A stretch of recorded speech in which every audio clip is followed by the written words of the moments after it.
Hi everyone! Magluluto ulit tayo ng homemade lasagna. So, samahan nyo ulit ako guys. Let's go!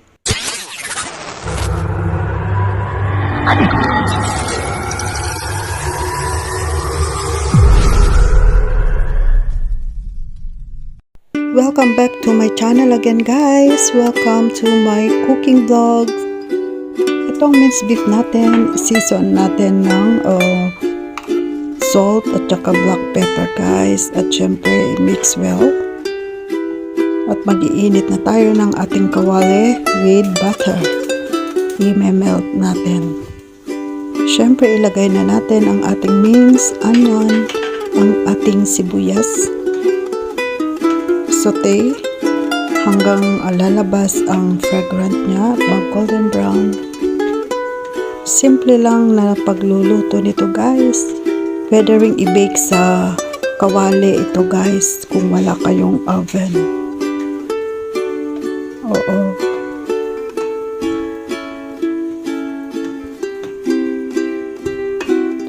So ito guys, pag nagbabrown na ang ating sibuyas, ilagay na natin ang ating minced beef.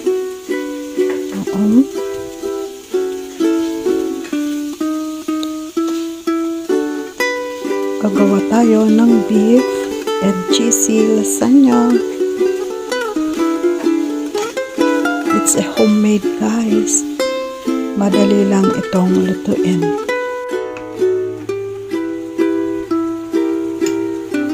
So ito guys, ilagyan ko ng konting tomato paste.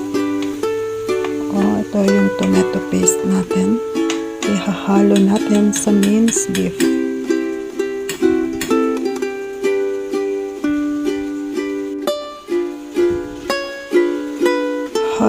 Hahaluin natin ang minced beef hanggang mag-iba na ang kulay, mag-brown at siguradong luto na.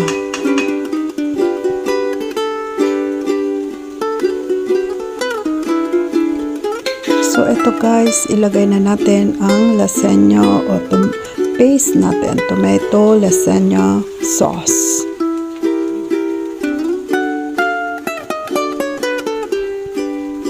Ganito na ang inilagay ko. Bumili na ako ng ready na sauce ng lasagna na natin. Pero kung wala, pwede na rin yung spaghetti sauce.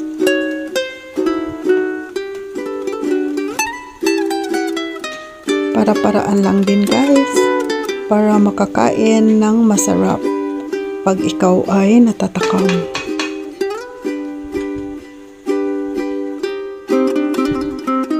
So guys, i-season lang natin ng konting salt and black pepper. Pasensya na guys, medyo pabali-baliktad ang pagkuha ko ng video kasi dapat gawin ko itong short, pero ngayon ginawa ko ng long content.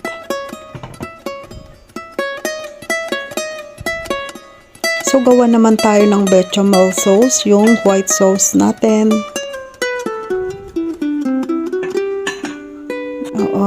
Nagmelt tayo ng 4 slice na butter and 3 tablespoon of flour. Ito, imimix na natin. Mimix natin para hindi siya mamuo-muo. At lagyan natin ng 3 cups of milk. Fresh milk. Yung flour natin, nilagyan ko ng 4 tablespoon. Depende kung gaano kadami ang lulutuin nyo. So, habang minemelt na natin na ganyan, yan. Para hindi buo-buo.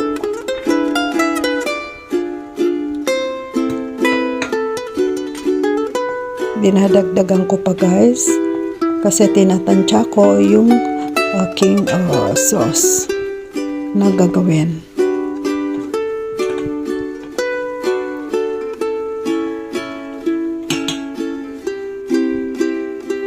So, ayan na guys. Ready na lagyan ng fresh milk.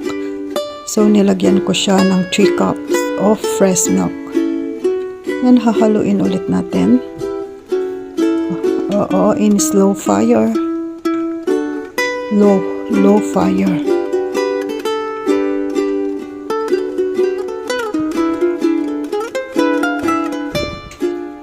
Dinagdagan ko pa, pero ang kabuuan niyan ay 3 cups of fresh milk.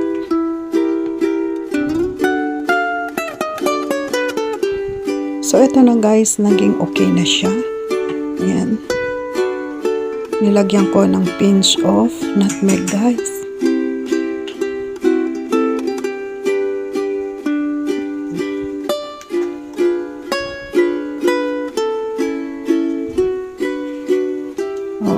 It's a pinch of nutmeg, ground nutmeg.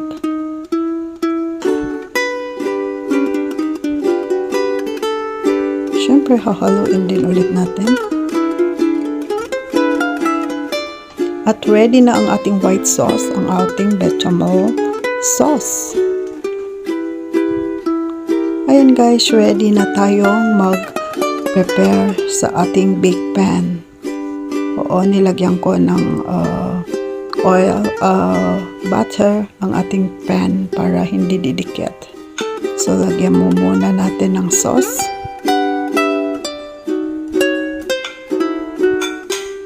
Yan guys, ang ating pan. Ang bilis, diba?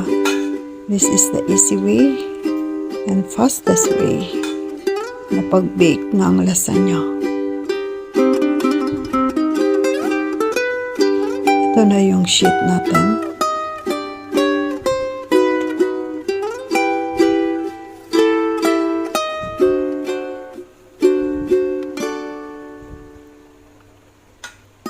Yan guys, tatakpan lang din natin ang mga sauce. Yan yung beef na ginawa natin na mixture kanina.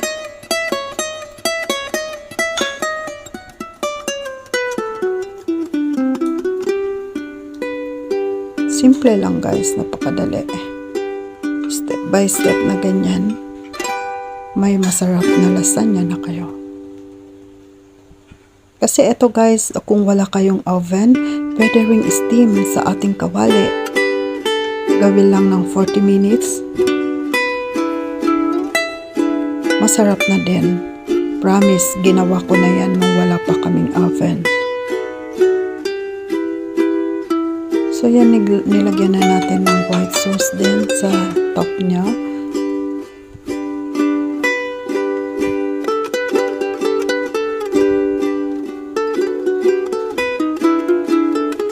Yan, tapos lagyan natin ng shredded cheese.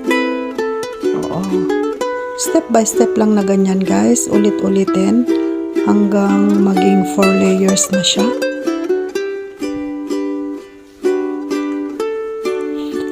Meron din akong isang content na ganito noon guys, pero gusto ko ulit gumawa at i-content para yung mga hindi nakapanood ay mapapanood ngayon. Kasi nagluto na naman ako. At ito ang naisipan kong content for today. Ayan guys, ulit-ulitin lang natin, nalagyan din ng white sauce. Yung bechamel ba yun? Bechamel sauce na ginawa natin.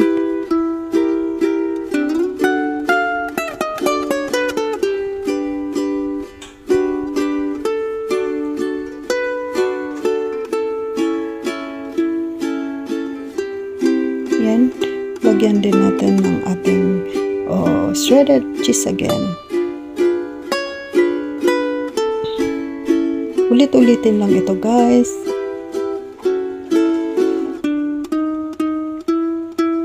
Para maging cheesy siya. Ang sikreto dyan ay maraming cheese. Kasi ang ginawa ko lang dito ay 3 person lang ang kakain. 3 slices na malalaki. At maging satisfied ang kakain nito.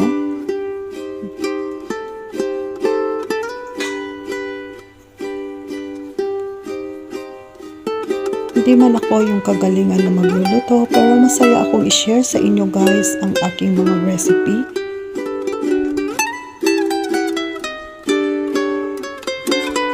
Ganun din, lagyan din natin ng white sauce sa top na naman.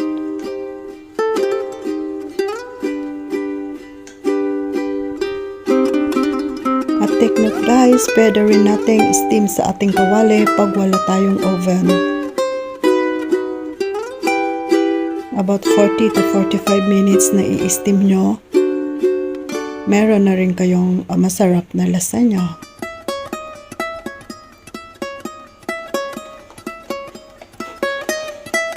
Yan guys, basta ang sikreto dito, maraming shredded cheese, mozzarella cheese or any cheese.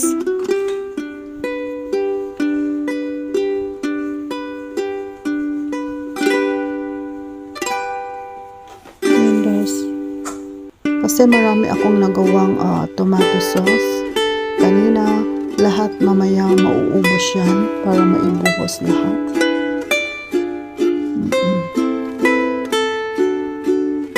Kaya sinisigurado kong masarap ang aking ginawang homemade lasagna.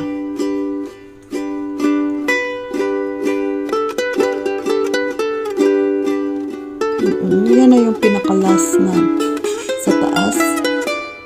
Yan na yung pinaka-top. Then syempre buhos din natin ang ating white sauce. Lahat na.